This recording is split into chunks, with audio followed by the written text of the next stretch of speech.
ମାମା କ'ଣ ଥୋଇକି ବଢ଼ାବଢ଼ି କଲୁଣି ଏଗୁଡ଼ା କାହା ପାଇଁ ବାଡ଼ୁଛୁ? ଜୟ ଜଗନ୍ନାଥ ସାଙ୍ଗମାନେ ନମସ୍କାର। ଆପଣମାନଙ୍କୁ ରଥଯାତ୍ରାର ଢେର ସାରା ଶୁଭେଚ୍ଛା ଶୁଭକାମନା। ଆପଣମାନଙ୍କୁ ଜଗନ୍ନାଥ ଠାକୁର ବହୁତ ଭଲରେ ରଖିଥାନ୍ତୁ। ଆଜି ମୋର ହେଉଛି ଆମର ତ ବର୍ଷିକା ଦିଦିଟା ମରଣ ହେଇଛି, ବର୍ଷିକା ଯାଇନି। ତଥାପି ଆଜି ଭାରି ଇଚ୍ଛା ମାନେ ରଥ ଭିଡ଼ିବାକୁ ଯିବାକୁ। ବାରବାର ମୋ ଭାଉଜ ଫୋନ୍ କରୁଛି ଯେ ଆସ ଆସ ଆସ। ଏ ବର୍ଷା ଯୋଗୁଁ ଆଉ କୁଆଡ଼େ ତ ଯାଇ ହେଉନି। ତଥାପି ମୁଁ ରୋଷେଇବାସ ସାରି ସାରିଲିଣି। ଯଦି ଟିକେ ପାଗ ଦେଇଦେବ, ମୁଁ ଜଗନ୍ନାଥ ଯେହେତୁ ମୋତେ ଡାକୁଛନ୍ତି ମୁଁ ନିହାତି ଯିବି। ପାଗ ଦେଇଦେଲାଣି ଟିକେ, ମୁଁ ଟିକେ ଆମର ଆଜି ବୋଉଙ୍କର ଇଚ୍ଛା ଭାରି, ମାନେ ମୋ ଶାଶୁଙ୍କର ଇଚ୍ଛା ଭାରି ଖେଚେଡ଼ି ଆଉ ତରକାରୀ ଖାଇବାକୁ। କେଉଁ ଦିନଠାରୁ ମୋତେ କହିଲେଣି ଖେଚେଡ଼ି ତରକାରୀ ଖାଇବାକୁ ଇଚ୍ଛା ହେଉଛି, ମୁଁ ଆଉ କରିନି। ଆଜି ବଢ଼ିଆ ଦିନଟା, ଆଜି ମାଆଙ୍କୁ ଟିକେ ଶାନ୍ତି କରିବାର ଅଛି। ଖେଚେଡ଼ି ତରକାରୀ ଏମିତିରେ ମୋ ପୁଅ ଭଲ ପାଏ। ଖେଚେଡ଼ି ତରକାରୀ କରିଛି, ତାଙ୍କୁ ଟିକେ ଆଗ ଖାଇବାକୁ ଦେଇଦେବି, ତାପରେ ମୋ ପୁଅକୁ ଖାଇବାକୁ ଦେବି, ତାପରେ ଆମେ ବାହାରି ପଡ଼ିବୁ ଚକାଡୋଳା ପାଖକୁ ଯିବୁ। ଦେଖନ୍ତୁ ମୁଁ ଆଜି ଖାଇବାକୁ ନେଇକି ଯାଉଛି ଏତିକି ଟିକେ ଭାତ।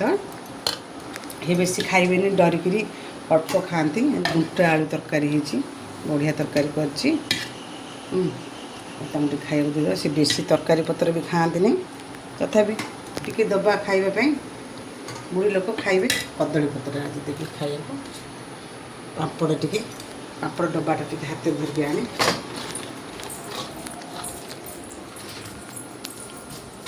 ବାକି କିଛି ଆସେ ଗୋଟେ ପାସ ନା ବସିଲେଣି।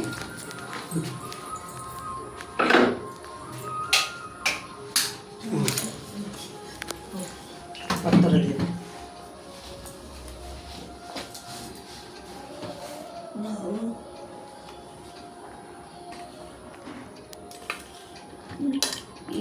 ଅଳପ ଦେଇଛି, ତମେ ଖାଅ। ଏ ତରକାରୀ ଅଲଗା ଥୋଇଛି, ରାଗ ଲାଗିବ କାଳେ ଖାଇବନି। ଲୁଣ ଦେବି? ହଁ ଦେଉଛି, ଲୁଣ ଦେଉଛି। ଲୁଣଟା କୋଉଠି ଥୋଇଛ?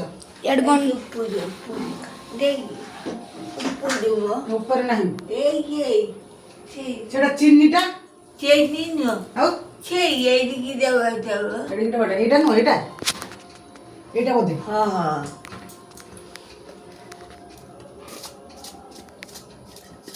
ଏତିକି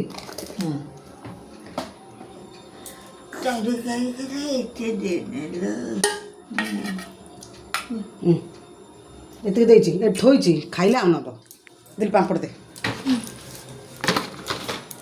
ଖାଇଲେ ମା ଶାନ୍ତି ଦେବେ ଅଛି। ଦିଲ୍ ହାତ ପୁରେଇକି ହଁ ଖା ଖା।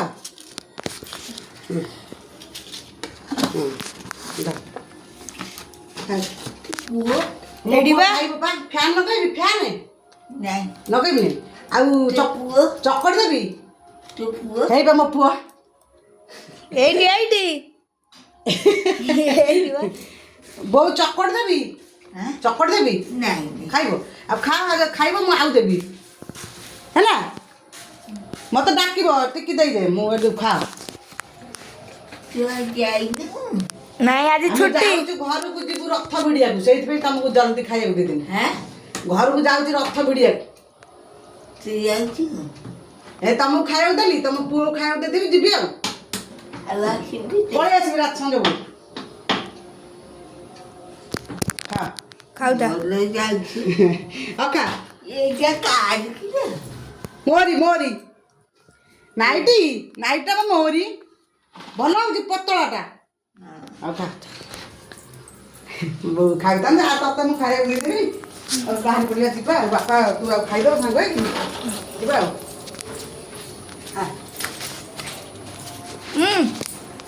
ରହିଲି, ଜୟ ଜଗନ୍ନାଥ।